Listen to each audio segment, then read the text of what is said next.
Let's go. So we're in the middle of Sefer Breisheet. We are in Parak Chavtet.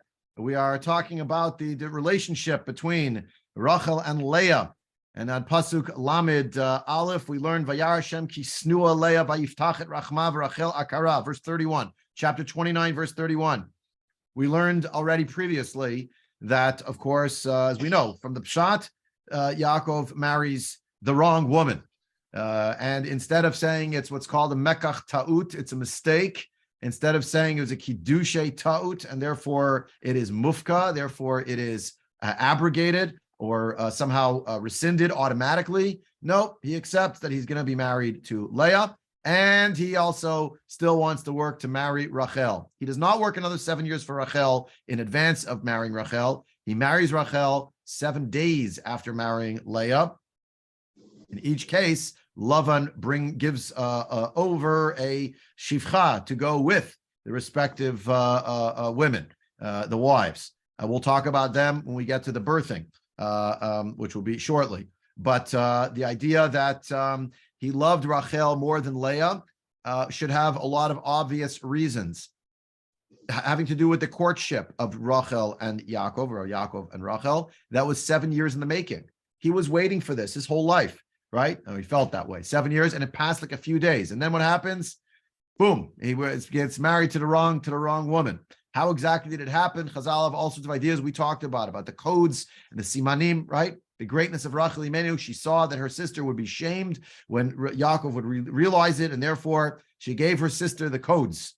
According to some of the midrashim, she's hiding under the bed, and she's responding with her voice so as to not permit Yaakov to accidentally discover that it's not Rachel but Leah. Yeah. Okay. So just worthy of consideration how this all played out, and the midrashim tell us a little bit about it. But we're moving on into the next topic, which is the fact that Hashem saw that Leah was hated. It doesn't mean she was literally hated. You have to realize that ahava and sin'ah, instead of being two polarities, are actually a continuum. The one who is not as loved is snu'ah relative to the one who is loved more. We see that from verse 30. He loved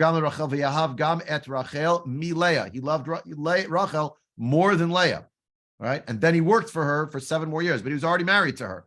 But he agreed to pay out another 7 years. So now Hashem saw, as it were, that this was what was happening, that she was the one that was, as it were, hated, right? The Radak makes this point. It doesn't literally mean that she's hated, but the point, the Radak says, Lo haya Yaakov soneh ota, aval haya ohev ota. He did love her. El afisha haya ohev et Rachel yoter, kara leah senua. She was the hated one, relatively speaking, right? And as is the way so often in human interaction, we peg people with one word. Yeah, a sort of reductionist throng, but it happens fairly frequently. Sort of a two-dimensional reduction. There's the good one, that's the bad. It's the good brother, the bad brother. This is the whatever it is, the smart one, the stupid one. However you're gonna describe it. And according to the Radak, he points out that it's relative, and it's as is described later on in the Torah. I know Rabbi Foreman has all sorts of Torah about this in Parshat Kiteitzei, talking about children who are born of a hated wife and a loved wife. So the achat snua and the achat ahuva v'achat snua, talking about who the bechor is, the firstborn, right? The point was that since Yaakov, did not love Leah as much, so in her eyes she felt unloved, because she saw that the expression of love could be so much greater, as was on display regularly between Yaakov and Rachel. So what does Hashem do? Gives her a present, a gift, vayiftach et rachma, reminding us that all childbearing is in the hands of Hashem. Ultimately, we do what we do, but technologies, etc., in case of fertility issues. But ultimately, all of it comes from HaKadosh Baruch Hu. It's his decision. He decides. So the one is made the woman who is able to bear children, and the other one is an akara. Rachel is not able to have children. Unfortunately, she's known as an akara. Sarah Imenu was an akara. Rivka Imenu was an akara. So Rachel Imenu as well. And the idea that the imahot are so often this way begs the question: why should it be so? Why should it be so? Another related question is the question generally of why does it have to be so hard for us in our lives? Avraham comes back with Yitzchak from the Akedah, and they hear that in the meantime, here are all the children that came from his son, from his brother's line, right? A lot of children. It's one after the other, the other. Avram Avinu has 2 kids, one of whom is out of the house, and he has one other child. And the other family, we got this one and this one and this one and this one, and it's on and on and on and on.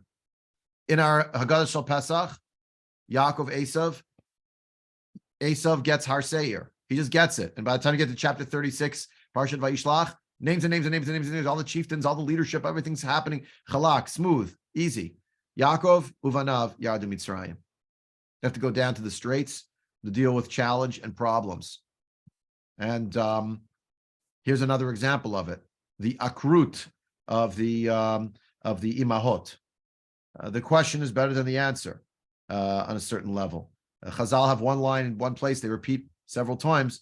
Hashem, as it were, desires the tefillot of the righteous, and therefore He gives them akrut. It's hard for me to understand what that means in my limited ability to understand. We still left the question, so why does Hashem have to set it up that way? But alas, that seems to be part and parcel of how it goes. Hashem gives a blessing to Leah, that Leah will have an easier time of having children, and she'll have more children. If you think about the symmetry of the 12 children and the Arba Imahot, it would have been logical to consider 3 kids apiece, but it didn't happen that way.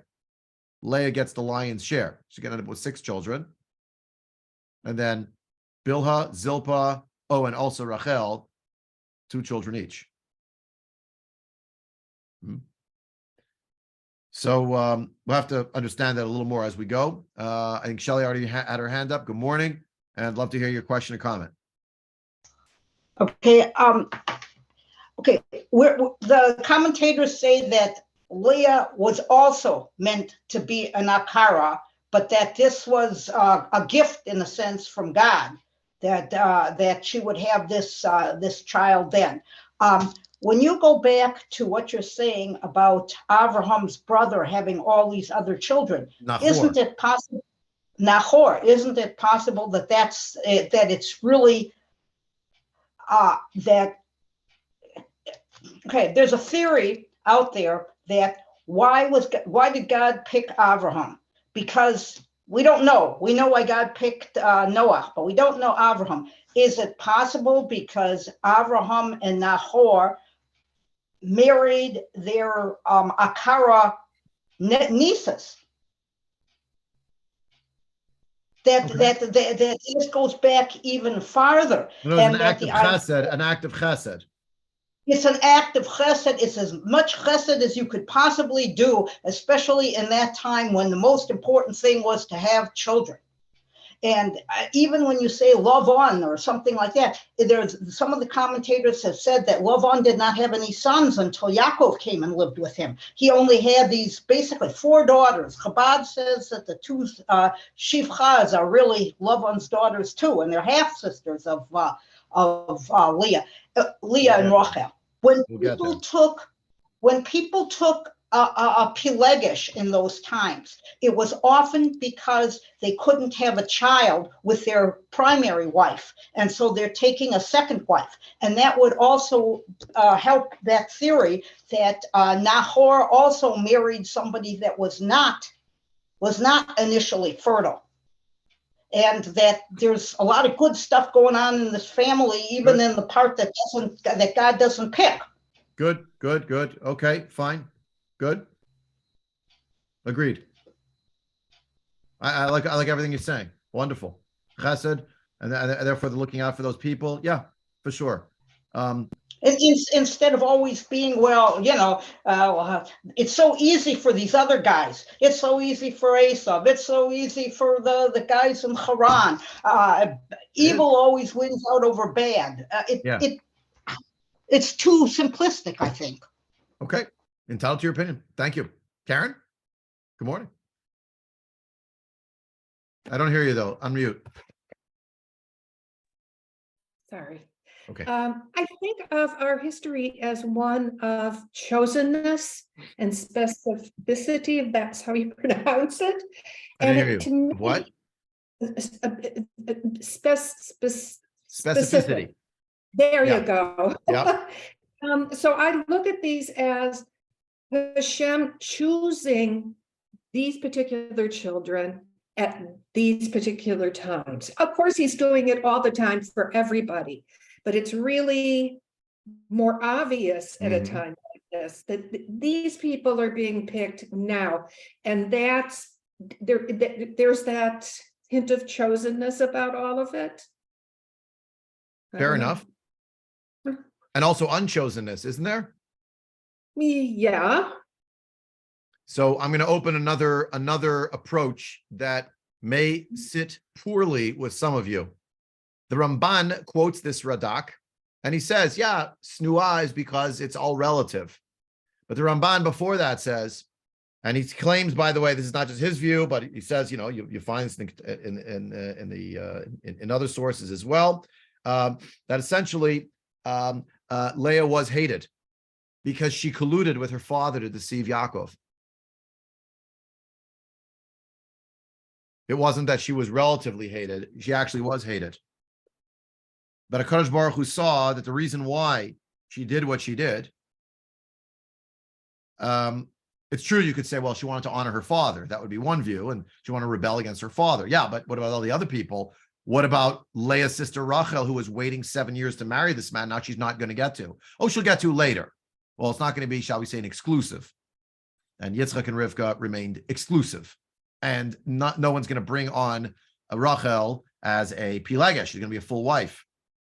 But no, Leah jumped the line and decided, I'm just going to insert myself and accept the codes or whatever it is. But and that really, according to the Ramban, Yaakov really hates Leah at the beginning for what she's done, because she ruined his picture perfect love story and 7 years of work where everybody knew. It's one thing, love on you duplicitous. What's Leah doing here? Sorry, we're married. Nothing you can do about it. But the Ramban says that Hashem understood, as only Hashem could understand, that her intention was to be married to a tzaddik. And that was her, that she really did have, whether it was concerned she was actually going to marry Esav, or that she was being passed over for promotion, or whatever it is, right? The fact was the younger sister was being married before the older. And who knows in antiquity if the younger getting married before the older was indicative that the older had something wrong with her. But Leah also did cheat her sister Rachel. And according to the Ramban, Yaakov Avinu wanted to, had in mind to divorce Leah. However, very soon after they got married, Leah started having children. So he said, how could I divorce the mother of these children? And that's what it means, Vayar Elokim. Vayar Elokim kisnua, Vayar Hashem, rather, kisnua Leah. What does it mean? That Hashem saw? He had chemla on her. He had pity on her that Yaakov shouldn't abandon her. This would also explain why it is that child 1 and child 2 are both about suffering. Now that's how they're named. Vatar Leah vateled bein. Vatikra shemo Reuven ki amra ki ra'a Hashem be'onyi ki ata yehevani ishi. Two things. One, Hashem saw that my suffering. Number 2, for now, my husband will love me because we have a child together. And it's much different now for us to get divorced than it would be before. We actually share a child. Number 2, Vatar od vateled bein. Vatomer ki shama Hashem ki snua anochi. First, Hashem saw. Now Hashem heard that I'm hated. First, that I suffer. Second, that I'm hated. Vayitain li gam et zeh. Vatikra shemo Shimon. This one is just one thing, which is, all right, I also got this one, so I gave the name to this child, Shimon, Milashon Lishmoa, Reuven Lirot, Shimon Lishmoa. Vatar od vateled bein, vatomer ata hapam yilave ishi elai, ki eladati lo shlosha vanim al ken kara shmo Levi. And now, what is the third one? If the first one was about Hashem and about her relationship, the second one was only about Hashem, the third one is only about her relationship with Yaakov, right? Now this time my husband will be with me because now I have given him 3 sons, and therefore she called his name, or his name was called Levi. Everyone with me? The Ramban's view is that the children helped to cement the relationship between Yaakov and Leah, which was actually very rocky from the start, because Leah, like Lavan, was also not straight. I'm making a caricature of the names only because the alliterative similarity between Leah and Lavan, 2 3-word names starting with a lamed, not that there's anything to it, but just to say he was thinking Rachel, she's with me, but who's Leah's, on whose team exactly is Leah? Why did she collude with her father? There might have been a way to work this out. Maybe I would have married her too at some point, maybe. But you did this. It's another rendering, and it casts things in a different light, right? In terms of the relationship, Yaakov, Rachel, Leah. By the way, just one more thing about this. In the first reading, he loves Leah. What can you do? It happened. No, Taka, I was fooled. But that's what happens. I'm upset with Lavan, but it's what it was meant to be. Move on. And in the second reading, there's damage done by this and consequences. And then what Yaakov wants to do is to sever the ties with Leah because she colluded with Lavan. Here's your punishment, Lavan. I'm not going to stay married to her. But instead, Hashem opened her womb, and now she was the one who was giving children. How can you divorce her and leave the children with without the family structure? And then was just going to be married to Rachel? What's going to happen? Okay, Tamar, you had your hand up, and then Shelley after Tamar. Tamar, go ahead, please. I was going to say that when we read what Leah thought, what her feeling was, she felt hated. She felt her husband did not love her. We read that in her words. So her words seem to strengthen the Ramban's understanding. I agree. The other view would say, the Radak would say, the problem here from the beginning was Leah's perception that her eyes are soft, either because of beauty or maybe because she's crying all the time because she feels nobody wants her. She's a more sensitive soul in certain respects, emotionally. And therefore, that's her perception. It wasn't really there. But I agree, join with you. It certainly strengthens the Ramban's idea, right? That's what she said. So Hashem, you gave me children. I don't have the love of my husband, but I have you. You're helping me have children. Yeah. Okay. Shelley, and then Shoshi. Please go ahead, Shelley. Does any commentator say anything that Yaakov, in a sense, accepts this because of what he did, his trickery to his brother Esau? That maybe that's why he puts up, he doesn't divorce her and he puts up with it. But of course, remember, all of these people, they can't help their feelings. If they're upset about these things, it's going to come out, and it does. And it also comes out about what your question is. What I'm saying is the answer. It's on the level of pshat. It's on the level of pshat. You don't need even a mafarish. It's on the level of pshat, la'om kol shel pshat, if you could say, the depth of the reading of pshat. Exactly, this is the midah keneged midah, right? That's Lavan saying to Yaakov, well, here we don't put the younger before the elder. We know what happens in your house, but not in our house. We play by the rules over here. Right, and he got his comeuppance. What was his comeuppance? For the rest of his life, he'll be married to Leah, who, according to the Midrashim, may have been thinking that she's somehow going to be paired with Esav. You want Esav's bracha? Great. Now you got Esav's bracha. You got the woman that might have been destined for Esav. And she's going to be the great mother of Klal Yisrael among the imahot. It's exactly what's happening. Won't we have a problem with the ages of these women too? Because if she's supposed to be destined, okay, how old? Yaakov is at least 60, and he may be 73 or something at this point. Well, if these are young women, how is that possible that they were destined when they wouldn't even know that Yitzchak and Rivka wouldn't even know that there were going to be these women to pair off with their sons? Esau gets married at 40 when his father did.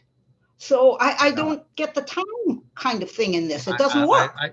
I'm not sure. I mean, maybe they aged very slowly and he was very young, 60 something, 63, a young 84. I don't know. I don't know how to answer your question. We don't know the ages of Rachel and Leah, really, do we? We know that when Leah, excuse me, when Rivka is going to go to the house of Yitzchak, so she has a brother whose name is Lavan. I don't know. And we know that 20 years elapsed from the time that Yitzchak and Rivka got married until they had children. So the 20-year gap. Maybe Yaakov was 20 years older than them. Has to be he was 60 years older than them. How do you know? I don't know why that's mashma. But on the point that you're making about the connection, what I was trying to say before, along the lines of what you were saying, is exactly what's happening. And in the end, Yaakov is married. He gets a big part of Esav's bracha, maybe. Yeah. He marries the woman that might have been destined for Esav, maybe. Again, that was. We already learned in that Rashi. Again, I'm reminding you, this is a medrash. The medrash says, "Einei Leah rakot." She's crying because she's going to have to marry Esav. She thinks people would say just to marry Esav. People would say it's all about her. To Tamar's point from before, that's her perception. I'm stuck. I'm fated. There's no way out. I'm going to have to marry Esav. So people are even saying there's no truth to it necessarily. Then Yaakov showed up. Oh no, if Yaakov's here already and he wants to marry Rachel, that can only mean one thing. They're going to call the brother. But that's her perception. Her perception is I'm hated. Her perception is Hashem hears me, sees what's going on with me. He hears it. But Lav Davka is such an age gap. I'm not sure why you have to say that per se. The fact that Yaakov may be somehow in his 60s or in his 80s, I've left that all aside because there are ways to work it out and to describe it and discuss it. And he was a very young man. It's still at this point. Say it like that. What is chronological age? Okay, then you're going to have to deal with me later on, another parsha or something like that. How come his sons get married so much younger? You can't, all of a sudden the world changes completely. Maybe not. We'll see. I mean, we'll see. I don't know how young they all are when it describes them getting married. Does it say their ages? Not sure. Supposedly, there's commentator that Benjamin has 9 kids when he goes down to Egypt with Yosef. Well, if he's the youngest one, he's basically a baby. 10 kids, yeah. 10 kids. Okay, well, so he's obviously not waiting until 60 or 80 to have his kids then, because Yosef is 36 at the time. Well. Yeah, around that. Yeah, 36, 37, something like that. Yeah, 30s. Yeah. All right, we'll have to get there when we get there. Let's keep going, shall we? The idea here, according to what we've seen, that these 3 children are my husband will be with me, Hashem is with me, etc. You do get a flavor of a person who is a very spiritual person. Yeah, she's naming her kids related to Hashem. Hashem sees me. Hashem hears me. It was about her experience. Levi being born by Leah, according to Rashi, is that the Imahot are Neviot, and they know that there are going to be 12 tribes that will come from Yaakov and his 4 wives who he will be married to. So she said, now that I had a 3rd child, now you have no claim against me, because I just got all the children that I'm supposed to get. 4 women, 12 children total. I've just had my 3rd. So Rashi quotes this beautiful idea that, you see, I must really be one of those destined to carry the children of Israel, the Bnei Yisrael. Now, again, is this totally anachronistic? Of course it is. But the point is that if they're Neviot, they know that someone's going to be 12 children, right? On a certain level. Now, if that is something they actually know on the level of pshat, it's like so obvious to them all, then you can understand how it is that, again, if they all really understand, you can understand how it is that, ultimately they come to accept Bilhah and Zilpah, even Rachel. But on another level, if they don't exactly know who's going to carry all the children, as long as Rachel Imenu remains barren, there is a question hanging over whether she's going to be one of the imahot. Isn't there? And further, it also explains why it is that on the fourth child being born, when Leah has the fourth child, verse 35, Vatar od vateled bein vatomer hapam odeh et Hashem, al kain kara shemo Yehuda, right? The idea that now she called him this, Vatamod miledet. So she had another child. And what is that child's name? Yehuda. Now I will thank Hashem. Oh, Shoshi, did I ignore you before? I'm so sorry. That's okay. Sorry, I got off topic. That's okay. That's okay. It's okay. Actually, you strengthened my question. Oh, okay. So I want to know where Yaakov is in all of this. He says she feels that Leah feels she's hated more than her sister. He keeps having relations with her, with Leah. If he hated her, if she was so abhorrent to him, he couldn't do this. But not only, okay, once he had a child, you understand. Now, him too, he says she's going to be the mother of 3 children, but then stop. Then he had a fourth. Yeah. And with the fourth. So there's there's something. So that strengthens the other side, that she's not snua, literally she's hated. She's a very, whatever the word is, sensitive soul, bit of a prickly character, maybe you could even say, but not prickly in the malevolent sense, but in the sense that she's very quick to react that, oh, I'm hated. She's not hated. She's not as loved as the other one, but the jealousies are still there, call them that. And now, but indeed, they keep having children together. So yeah, you're right. By the way, the tafkid of Yaakov Avinu is to try to manage the jealousies among siblings, which happened to be his Certainly wife. didn't do a good job. Well, yeah, he didn't do a good job. Well, he tried. I'm saying with his wives, his children, that wasn't his strength. It was his nisayon. We all have a nisayon Hashem gives us in our family, in our lives, in our community, and we think, why me? Why? Okay, you try. Hopefully, you try your best to make right, to bring people together. And you're right. The fact that they keep having children is like, well, if you hated her so much, why don't you just hold her at arm's length? Well, he didn't. And here, when this fourth child is born, now she's thanking Hashem.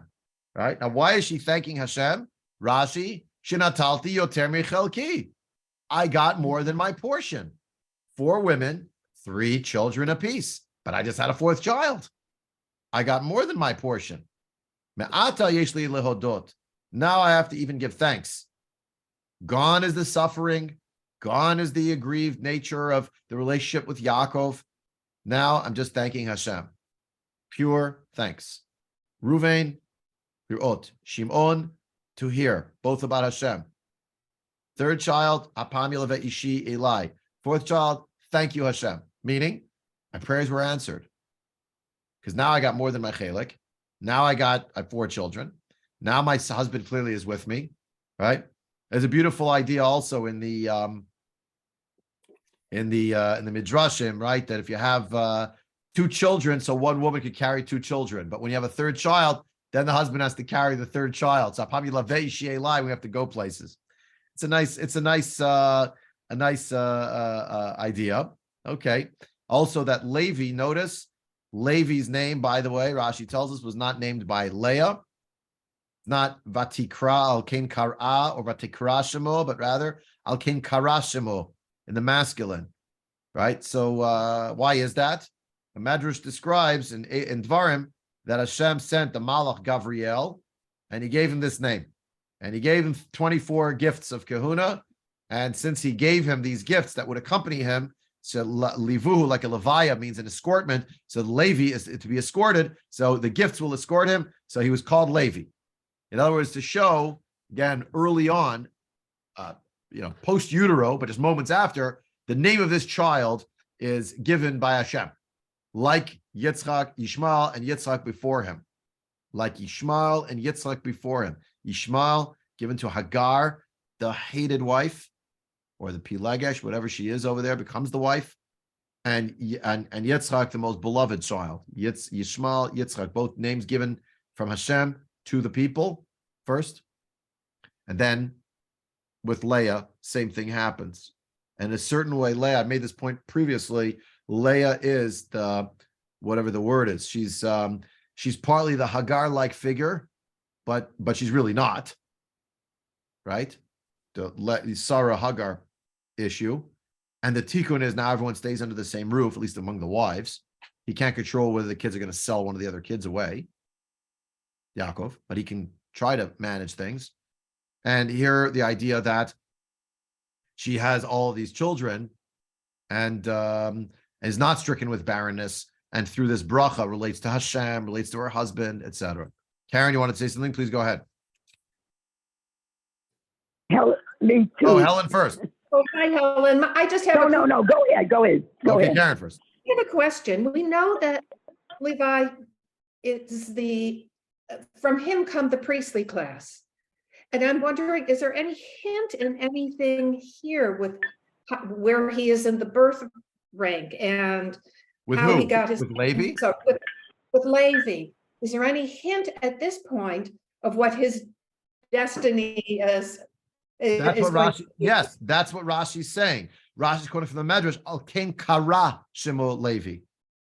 Batikra on all the other verses for Ruvain and Shimon and Yehuda, she called the name.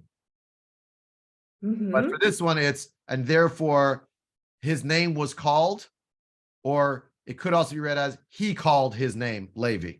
So who's the he? Given that she, Leah, said, Hapam yilavei shi Eli, now my husband will accompany me, for I have given him 3 sons. Therefore, his name was called, or therefore he called his name Levi. So the Medrash, again, you have to remember, a Medrash is not just like filling in a gap. The Medrash is giving you another layer of meaning. If you ask me on the level of Pshat, who named Levi? His parents did. Yeah? His father did for this one. Therefore, it's Kara, not Kara or Vatikra. Fine. But at the level of Medrash, like the Pshat is correct. No one's quibbling with it. But on a deeper level, you should be aware there's a hint right here at the birth of Levi that Levi will be distinguished in a particular way. How's that? He's going to get gifts that will accompany him, 24 matnot kahuna. The people in the story can't know that because it hasn't happened yet. Levi hasn't been distinguished. But when Levi will be distinguished, since the Kodesh Baruch Hu is a Kol Yachol and a Kol Yodea, so he's omnipotent and omniscient. So Hashem told Moshe to write the Torah. He told him, I want you to write Al Kain Kara Shemo Levi, not Kara, even though literally it was his mother gave him the name. She had Ruach HaKodesh. What's the Ruach HaKodesh? That really the Malach Gavriel took him before the Kisei HaKavod, and Hashem gave him already a distinction. Already prenatally, it was destined. What about free will? What about all these other issues? The answer, like the Rambam says, wider than what we can understand. God's knowledge and God are the same. We don't understand what that means and how to play it out. I just want to clarify, my question is whether or not it's also somehow related to this time my husband will become attached to me, that their relationship is at a different level. I think of Aaron, who was the peacekeeper. So Sure. who knows? Good. And he's from Shevet Levi. Good. Excellent. Right. About connections. And now she seems more reconciled to her place in the family. And it's interesting that it's through the children, Mhm. through the fact that she had the children. And the In lack of particular, children will be a source of this stress child. with Rachel so shortly. Yeah. In particular, this child. Yeah. So, all right. Well, we'll have to get there. Okay. Helen had a comment or question, please. Okay. First of all, to answer Shelley, my son is 59 and he has a 5-month-old baby.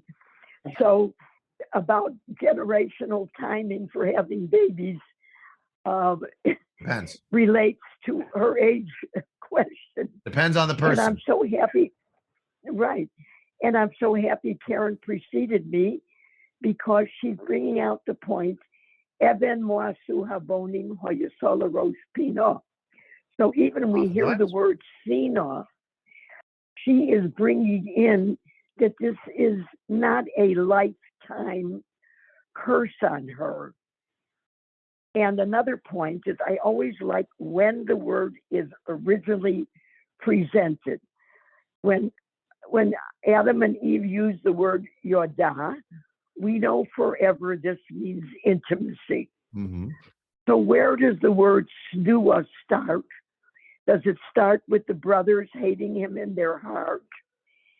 And is that word always stamped in its form because of its original presentation? It's a great question. I'm trying to think when the first time hated and sinna comes up. This might be it, actually. This might be But it. the brothers were, The brothers and Yosef is later, right? They're not born yet. oh yes, but Right. that's not the original presentation. Right. By the way, it's interesting now when you think back to the beginning of Parsha Toldot, the glaring absence of the word sin'ah regarding Esav and Rivka.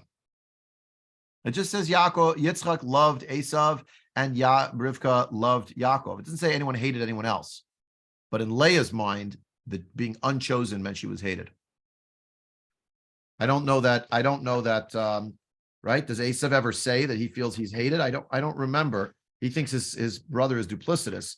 I don't remember him ever saying specifically that he hates him. Even the word when it says that he's going to kill him, I don't think it uses the word. No, I don't believe so. Vayistom Esav. Nope. At Yaakov ala baracha shebercha aviv. Nope. Right. Yeah. Interesting. So this might be the beginning of it, and it is very subtle. It's between siblings, right? I think Karen wrote in earlier. Obviously, you see that Rachel herself colluded somehow. She could have also blown the cover off the whole ruse by saying this is a lie, and he's taking right. Why did she go along with it? That's back to the idea that we have that Rachel Imenu is a great tzaddiket, that she permitted this to happen. The whole town was in on it that there was a wedding. They might have been fooled. Was Rachel fooled? No, she knew, but she let it happen. Why? We typically understand it, I think, as her greatness when willing to stand aside. By the by, her angst is only augmented, magnified because she did the right thing. What's the thanks that she gets? She can't have any children. And her sister, who she did a chesed for, has not three, again, according to the Midrashic line, that they have nevuah, and they know it's 4 wives and it's going to be 3 children apiece, right? Well, it's not coming true because my sister just got 4. So how's this going to work out symmetrically? I'm also going to have 4, and then each of the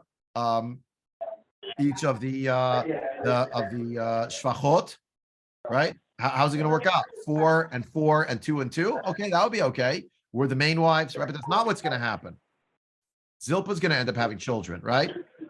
Zilpah, don't forget, was given to Yaakov with Leah. It says so in verse 24, Pasuk Chav Dalet, and Bilhah was given with Rachel to Yaakov in Pasuk Chav Tet, 29. Right, so they're already with them.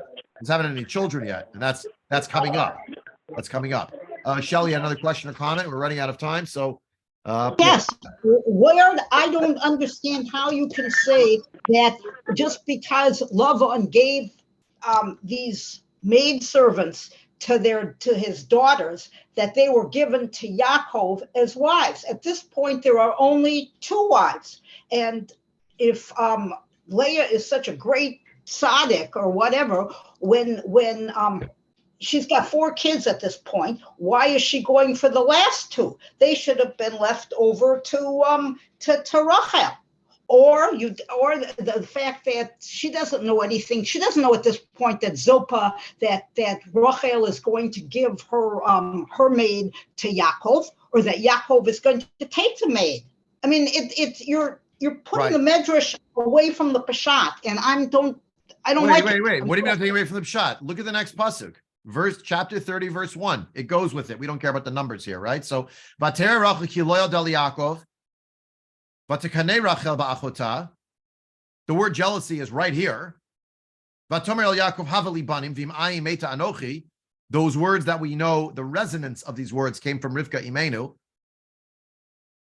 Is this chronological, or is this before Yehuda is born? Verse 1. I think this is chronological. She sees that 4 children were born to Leah. Leah now has had a lot of success over a 4-year period minimally. She can't understand why Hashem's doing this to her. She's saying to her husband, I want you to give me children. I'm jealous. It tells us that we can't quibble with. She's jealous of her sister Leah. She's jealous about Tkenei Rachel ba'achuta. And she says, give me children, if not, I'm going to die. She says, God, she asks her husband, you think it's on me? Clearly, I'm virile because I just had 4 children. It's obviously you're the one who's the akara, but what do you want from me? It's from God. I'm not God. Vatomer hine amati bilha bo elel. Whose idea is it? To bring the shvachot into it to also be people who are going to birth children. Who comes up with the concept? Rachel does. She initiates it. Not Leah, not Zilpah, not Bilhah. Rachel. Vatomer hine amati bilha bo elel. V'tileit al birkai v'ibane gam anochi imena. Surrogate mother, if you will, who would not have any genetic material, the surrogacy herself. But it's her. Bilhah is going to now have the children. What happens? Bati tein lo et Bilhah shivchata. She decides. She gave Bilhah over to Yaakov, Leisha, as a wife, not as a shivcha, but as a wife. That's where you see they're elevated. Who elevated the shivcha into an isha? Rachel did.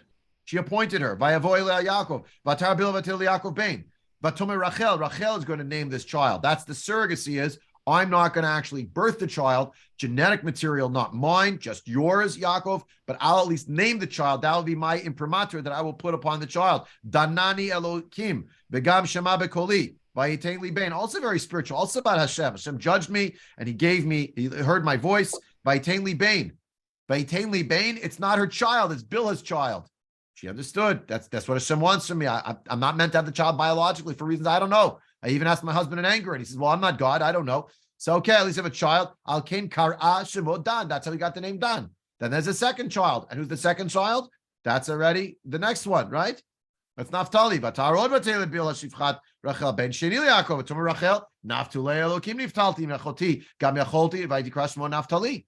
So there's another child. This child is named Naphtali, right? This other child, which the word one who's Naftulei could be some kind of a gift. It could also be some kind of a what's the word? Something that involves strength or forging ahead. We'll talk about it more next time, right? But there's something here about the competition almost between the sisters, where Rachel elevated Bilhah, and then Leah is going to elevate Zilpah, and they're each going to be bringing more wives into the story. Not Yaakov's initiative, the sisters' initiative, each one of them, right? From there ends up arriving the other children. We'll come to it next week. It's overtime and I have another meeting to go to, so forgive me, I have to run. But let's pick this up next week if that's okay. We're also back on this Thursday, God willing. I do have a bris on Thursday morning, which they haven't told me the time yet. I asked them on Friday. I didn't hear back from them, so hopefully the bris will not conflict. If it does, I will let you know by Wednesday night, the latest. So look at your email. If you don't hear from me, assume they were on for 9:30, regular time and regular place. You're welcome to come into the shul already. It's nice weather, mostly. You're welcome to come. It'd be lovely to see people in person. We had Rabbi Liebtag just a couple weeks ago, and it'd be lovely to visit with others. And you come see the beautiful shul, and we'll connect better, I think, over the Torah if we can on Thursday. Again, by Wednesday night, you'll hear from me. If not, we're on schedule. Okay. Be well. Have a good week. Bye.